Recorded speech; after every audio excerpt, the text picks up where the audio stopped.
for the Shop Report with Barbershop Jay.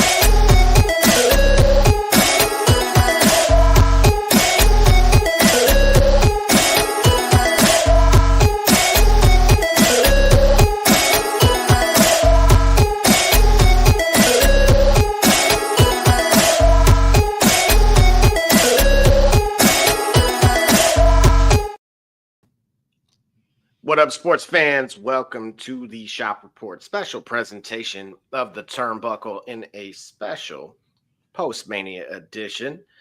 I, of course, am your host, none other than Double J, and my guy to my right, your left, is none other than D Gully from the Columbus. Talk to me. What's going on this Monday edition? Welcome. Special Monday afternoon edition, post WrestleMania hangover. We got a lot to discuss, man. I always just say, wow. Some of that is like, I can't believe I seen that. And then some of it is like, I cannot believe I seen that. And we're going to dive right into that, man. So just let me know, where do you want to start? I think appropriately, we'll start with night one. And we'll go match one with, of course, Yeet versus Gunther. Of course, Yeet getting over on Gunther. What do you go ahead, take it away? What you had a lot of thoughts in the moment. And so I want to see now that you had some time to chew on it a little bit, where you stand with this one. Okay. Jey Uso won a world championship. He won one of the two marquee titles for the company. Testament to where he's positioned himself, and where they think the company can go with him, right? He can sell merch, he can be a standard bearer, what have you. So I'm cool with that. I would say, though, man, I'm looking at it like in back-to-back years, Gunther done lost on the big stage.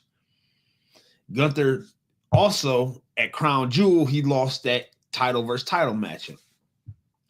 If Gunther's the ring general, how does this show it?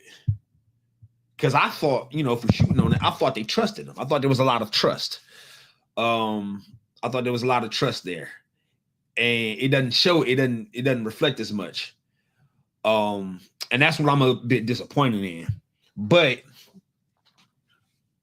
because I'm a negative first, I like to get the negative stuff out the way. Let me talk about the positives. Jey has earned it. Like it or not, he has earned it because he's been there and he's answered the call, right? He's been everywhere he needed to be for the company. You know what I mean? For the business. He's been everywhere he needed to be for himself. So he's earned the right to at least he's earned the right to showcase himself at this stage. Let's see what he can do with it, right? Lastly, I want to say, I thought we were going to see it. It looked very much like it. I thought we was going to see it. What should have happened, if they want to elevate him, Jimmy Uso came out in all black to congratulate his brother on winning that title, right? He came out in all black. He held it in his hand, and he proceeded to hand it to his brother. You know what I mean? I thought we were going to see the turn instantly. Like, when is the Cain and Abel? You know what I'm saying? I wanted to see the Cain and Abel, right? When is the Cain and Abel matchup?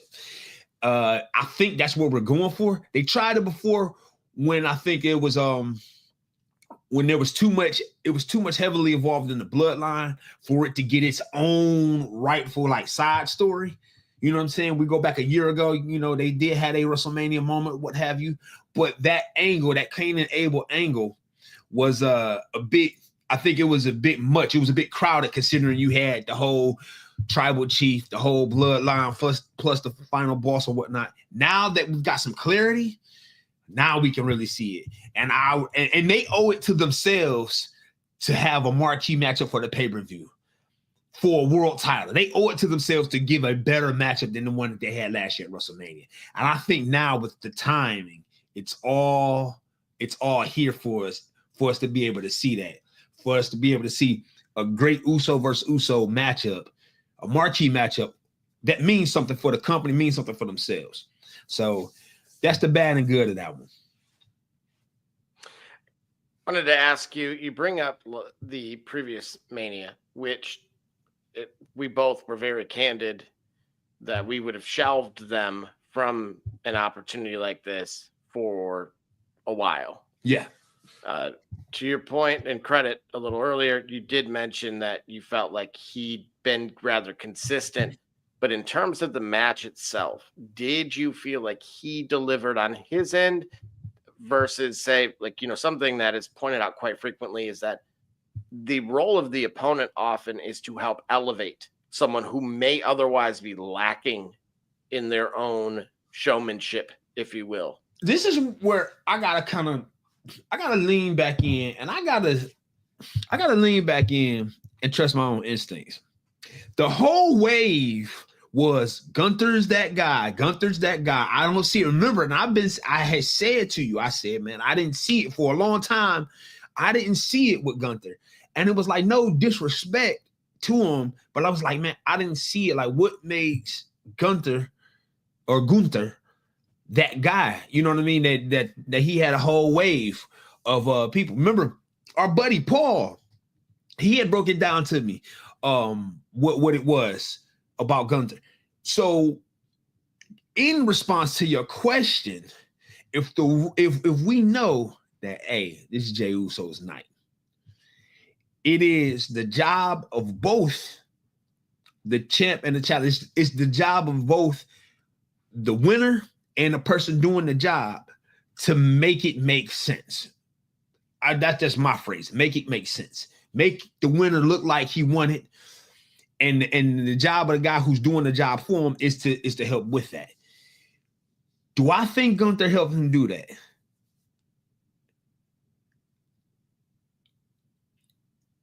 Yeah, but I'm struggling to say it in a way like how can I'm struggling to say it like I'm struggling to say that. Like, so, but is that actually to the credit of the Yeet Man? No. Really? Okay. No, this is what I'm saying. Like, all right, so let's do it, and we need to get our tallies up. I'm gonna say this match was a 3 out of 5. I'm gonna say this match is a 3 out of 5. I'm not about to look at people. Listen, we watch this stuff for our entertainment, and we watch it for our entertainment.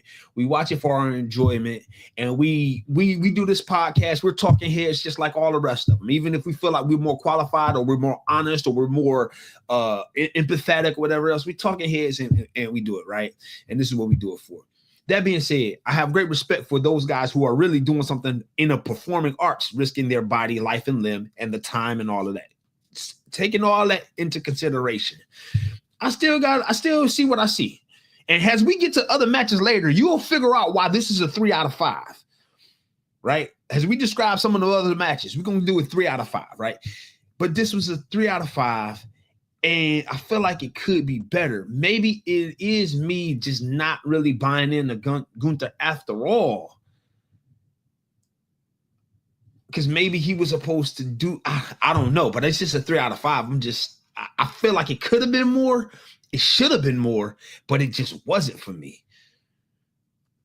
I'm actually looking forward to the next evolution of Gunther as a character. Yeah. I want to see how he evolves from this. because to your point a moment ago, he's been, in my opinion, he was consistent. That is who he's been, and that can be interpreted positive or negative. I Correct. suppose. Okay. And that's fair. My bad. I'm sorry to cut you off, but that is fair. That is what I see from him. He is Denny Green. They were who we thought. He is who I think he is. He's been consistent. I would just say, like, all right, if he's the ring general on the two biggest stages that I think in the last year, on the three biggest stages of the last year, in my opinion, WrestleMania 40, Crown Jewel, and WrestleMania 41, he done took an L. They thought it, let's put it this way, if we're shooting on it, they thought it was in the best interest for Gunther to take an L at the three biggest stages of the last year. How is that ring general? Like, if you really buying into the guy, like, should he have beat Cody Rhodes and give us a doubt? I would have liked to have seen that. I would have been here for that. But considering he done lost to Sami Zayn, he done lost to Jey Uso, that bothers me. We spend way too much time on this one guy. But I'm just saying, man, I want to believe, listen, y'all, I want to believe in Gunther. I really do. I really do. I want to say, but maybe my eyes ain't deceiving me, man. Maybe I got to rely on my instincts. Sorry, Double J. Well, no, and kind of transitioning that from, again, what you didn't see from him, and now, like you pointed out, somewhat of a body of work, unfortunately, on the wrong side of, the win-loss column. What does it say more about Yeet and where we're going with him, who did get over here? Well, ready or not, here Yeet is. That's it. That's basically the way I can say it. Ready or not, if he's ready for it, I will tell you, I will say this again. I will tell you this. The one thing about Yeet that I feel like he can do better at, he needs an advocate. I'm going to be honest with you, bro. That post-match thing, I just thought maybe he had one or too many. That was all. No, man. Look, if nothing else, hey, look, if that is his, like, that's his moment, right? And so if we all learn, right? And so he may have overdid it a little bit, but that was at least what my takeaway from it. I thought maybe he just celebrated a little too hard, a little too early, needed to do that press conference a little bit and then partake. All right, so I got to think about hearing them on the mic. Is Jimmy better on the mic? I've always thought so. It's kind of showing. See what I'm saying? If you're gonna be a champ, this is what I mean. If we in this era, if you're gonna be okay, if you think about it, right? Every champ in modern, let's say in this decade, in the 20s, or 20 in the teens, even Jinder Mahal, they could work a mic. You get what I'm saying? They could work a mic. Even Jinder Mahal. I don't know. I know he's got a wave with the crowd. He's got pop. He's got something he can do with the crowd. But man, on the mic, he's lacking to me. And what I'm saying is, it takes some time. It takes some time. It takes a hyperbaric chamber or whatever to get to get better at that. Just like for me as a podcaster, for us as a podcaster, I got to get better, right? Everybody has room for improvement, and the willingness and the ability to understand it, to see that, to want to be the best, you got to want to improve. So this is where I feel like he's lacking, and this is where I feel like he needs to improve on the mic. If you're gonna carry a belt, you get what I'm saying? Because who like Gunther on the mic is excellent on the mic. You gotta be up to there, and that's what I feel like about him, man. But let's talk about other ones, man. We got a whole bunch we got to get to. Absolutely, that is true, and we'll definitely be. Of course, we'll have our eyes peeled on exactly that with what occurs for those two next. Speaking of next and new, the New Day defeating the War Raiders to win the World Tag Team titles. What do you say to that? Hey, were they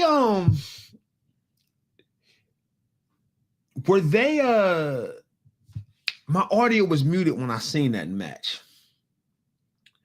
Did they get real pop?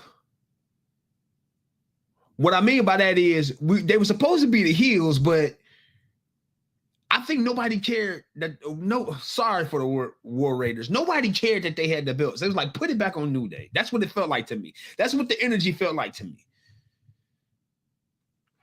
I would say this: if you really wanted to judge for yourself on that particular segment, well, there's two things. On the speculative side, I will say this as a whole. It is rumored that there was, as you've heard with the Indianapolis Colts at one point in time, where they pump in crowd noise. Many have suggested that that's what's occurring also here as well.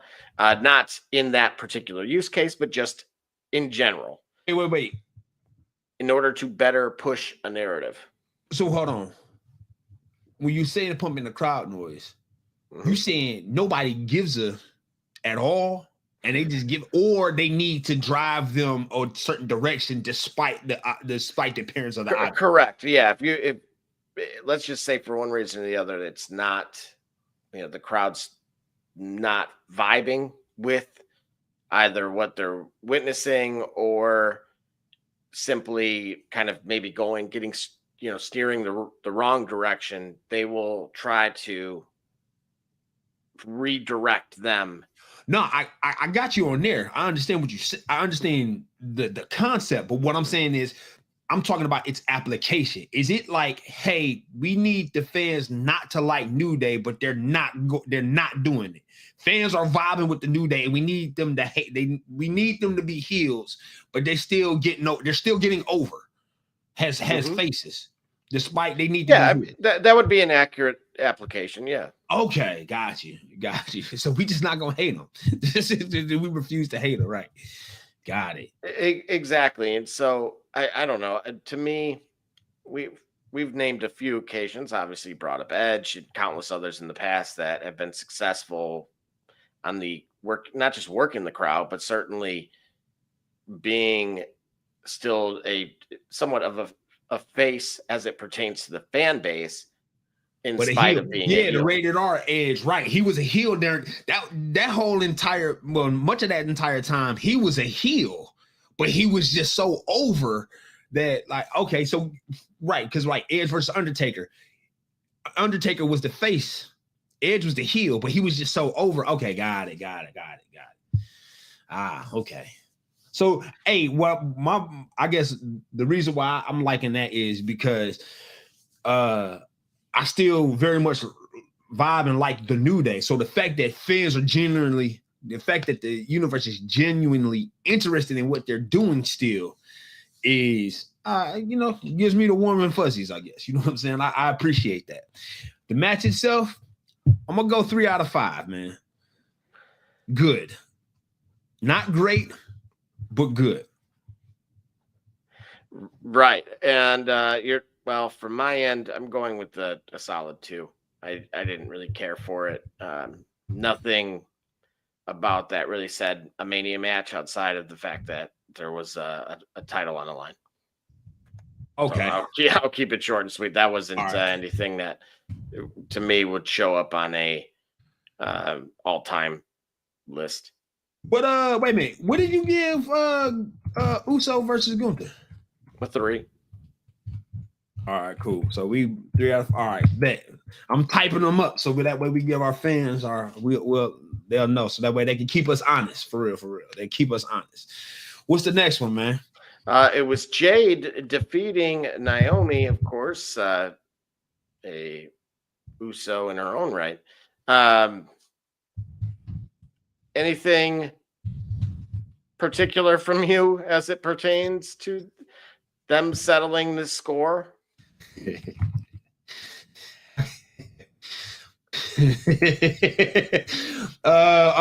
out of 5. Okay, because Boy, in spite of that, I'm a little surprised.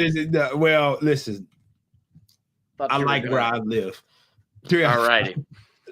5. Okay. Yeah. So 3 out of 5. Nah, for real. It was a good match.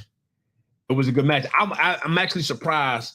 Has a working. I'm actually surprised that Jade did go over. That kind of surprised me a bit.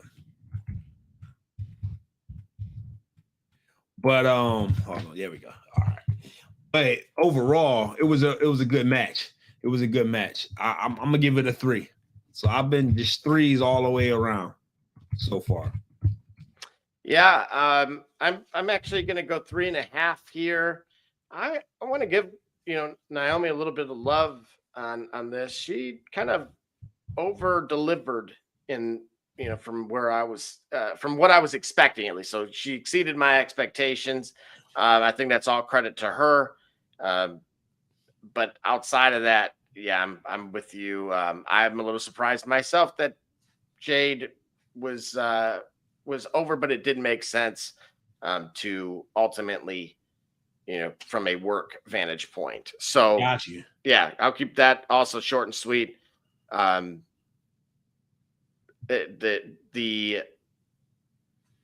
moonsault that she landed, and then of course kind of displaying who her strengths are, is exactly what we expected. So yeah, no, that's about it for me on that one. Then of course we had the Jacob Fatu defeating LA Knight to win the US title. Did you see that coming? No, I didn't. No, I didn't see it coming.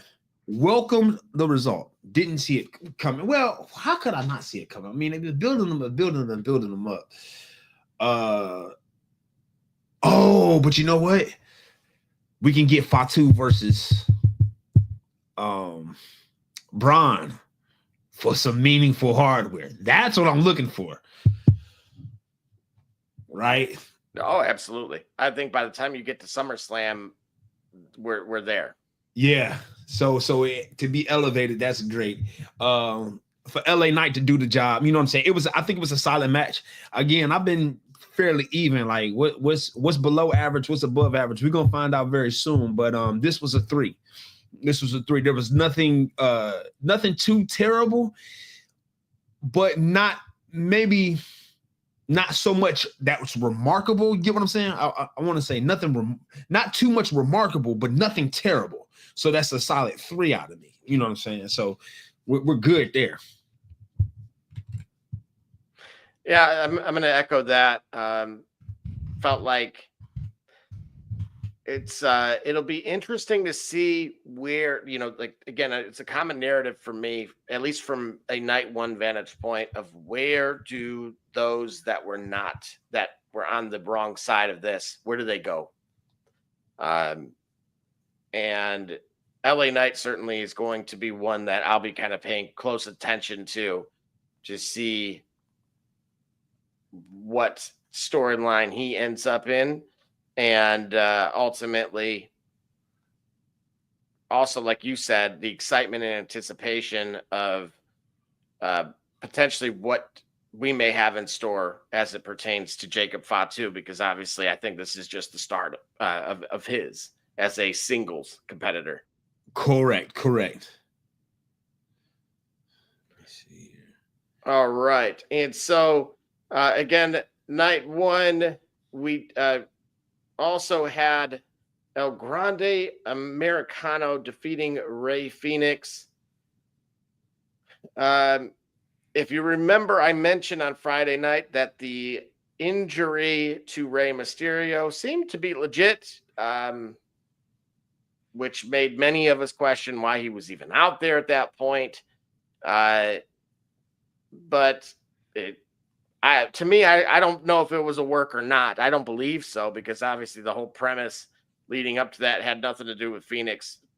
It was all about Ray. So I'm going to take it for what it was, for what it's worth, and ultimately I think even shooting on that even more, it makes sense why El Grande Americano came out on top, because that wasn't what we were supposed to see. So right. And then the ankle lock, of course, ultimately is what put it away. So I will give Ray some credit if I'm shooting on the idea that it was legit last minute, and at least delivered. But because of that, I will give it a 3. Okay. Yeah. Same here. 3 again.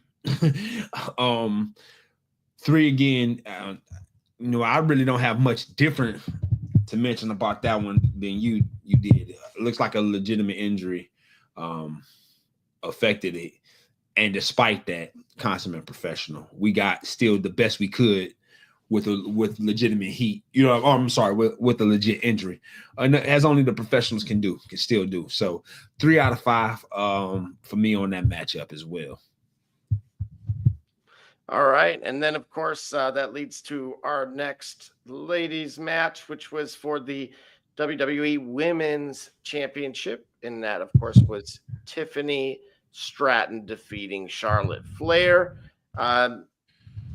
This one felt a lot more physical than maybe I was anticipating. I mean, I've never had, that I can recall, kind of mixed feelings on the external vibes of a match, which was at some points it was a little disinterested, some points it felt very authentic, and then of course you see the knot on Tiffany's head, you see the her tooth was chipped by the time this was all said and done. Yep.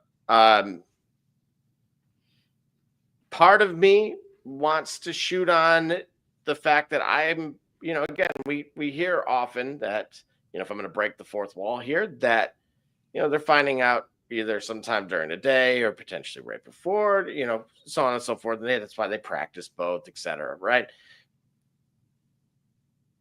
Something about this to me said Charlotte was not thrilled about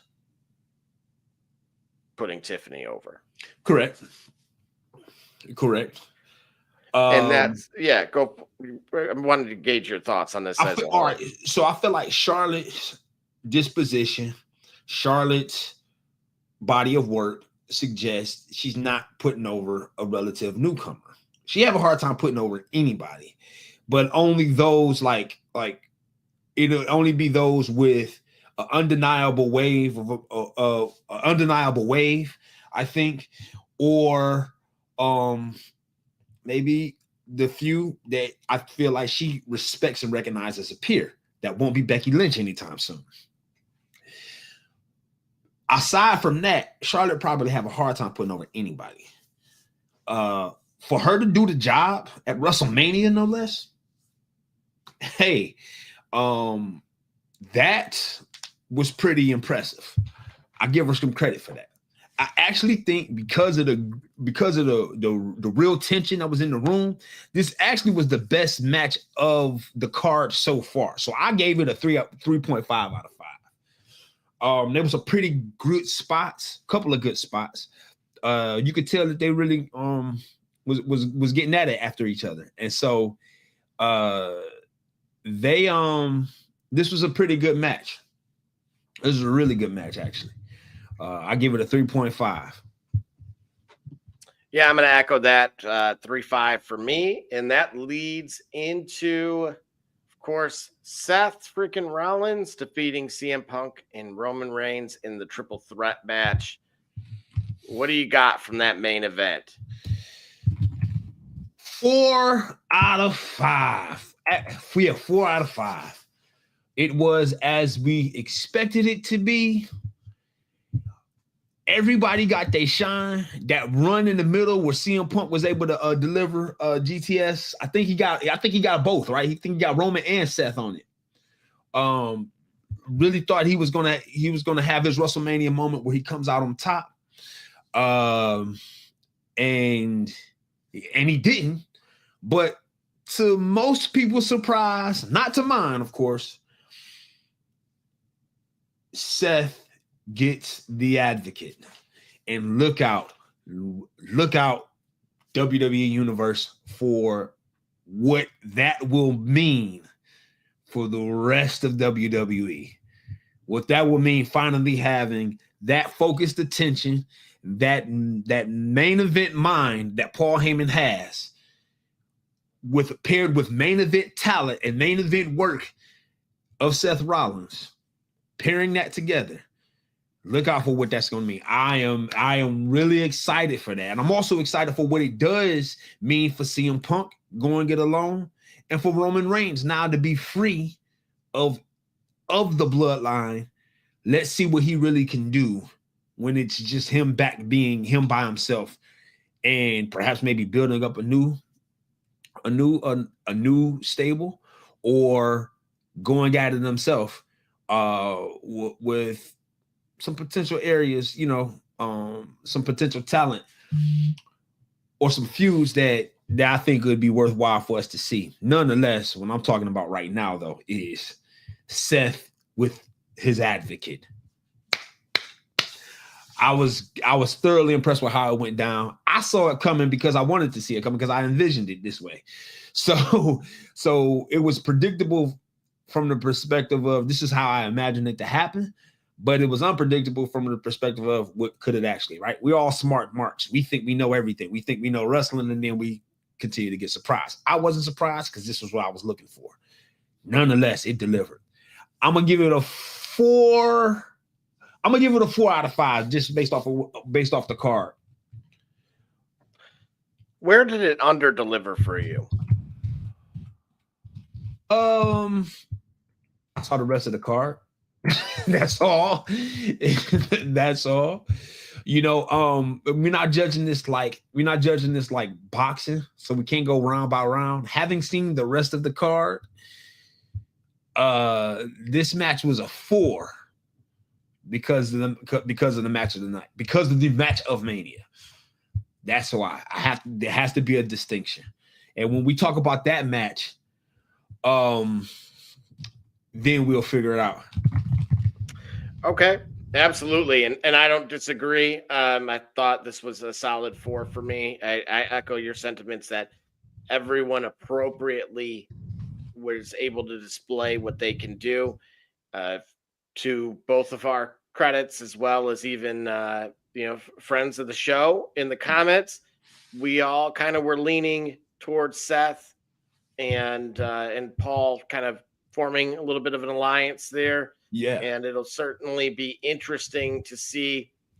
And of course, that didn't initially start out that way, right? Him handing that chair to CM Punk, rather, in spite of Roman and of course Rollins being there. Yeah. It made it rather interesting. To see it transpire that way, right?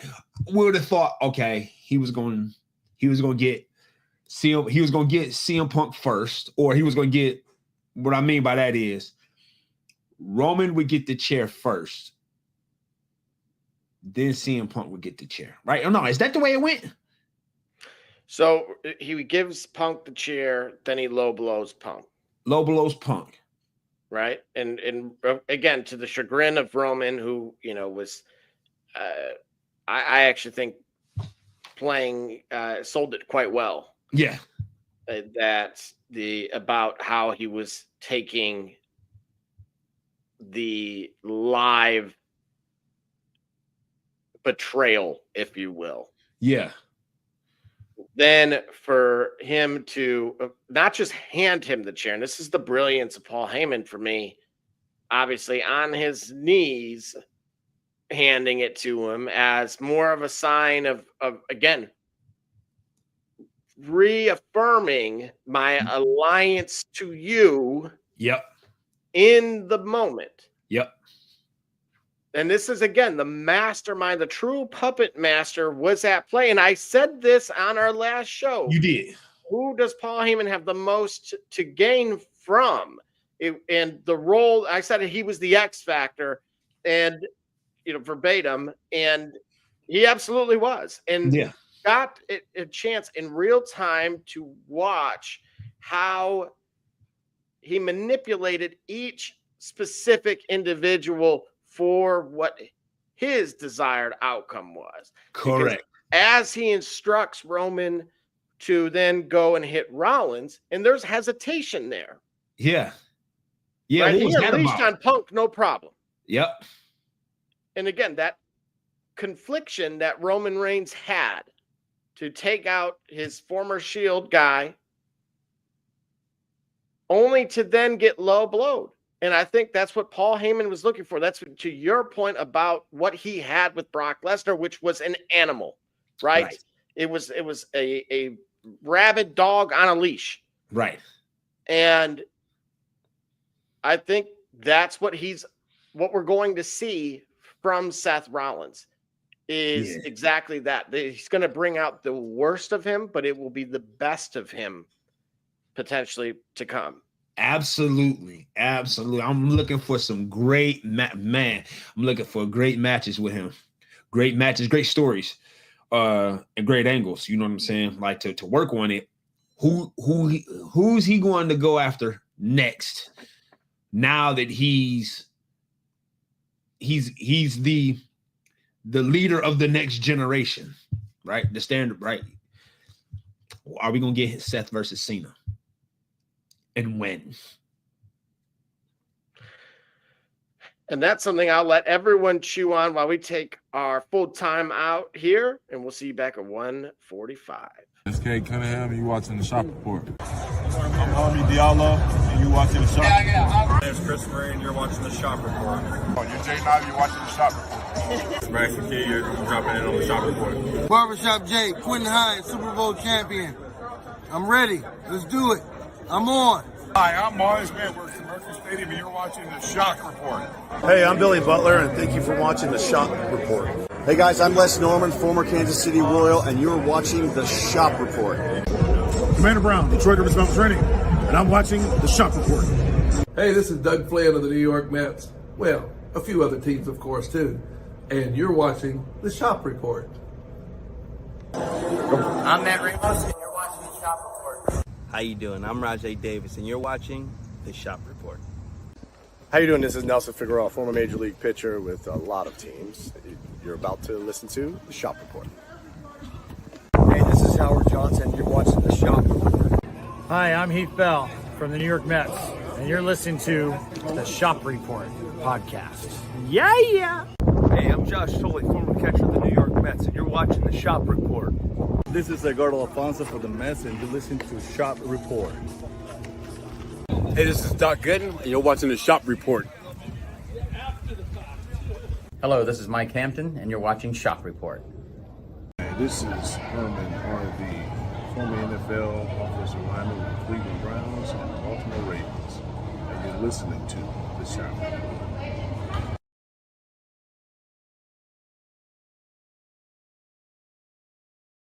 Cleaning the cracks on your pavement surfaces can take hours and be torturous on your body. Until now. Bicracky Weed Removal Tool was designed specifically to clean pavement cracks in a fraction of the time, all while standing up. Bicracky's patented design incorporates a two-sided steel blade and is encased by a durable fiberglass shell. Simply use the large end to clean big gaps, then rotate and use the small tip for narrow gaps. Made in the USA, Bicracky eliminates weeds to the root and is environmentally friendly. Bicracky, save your back while you clean your crack.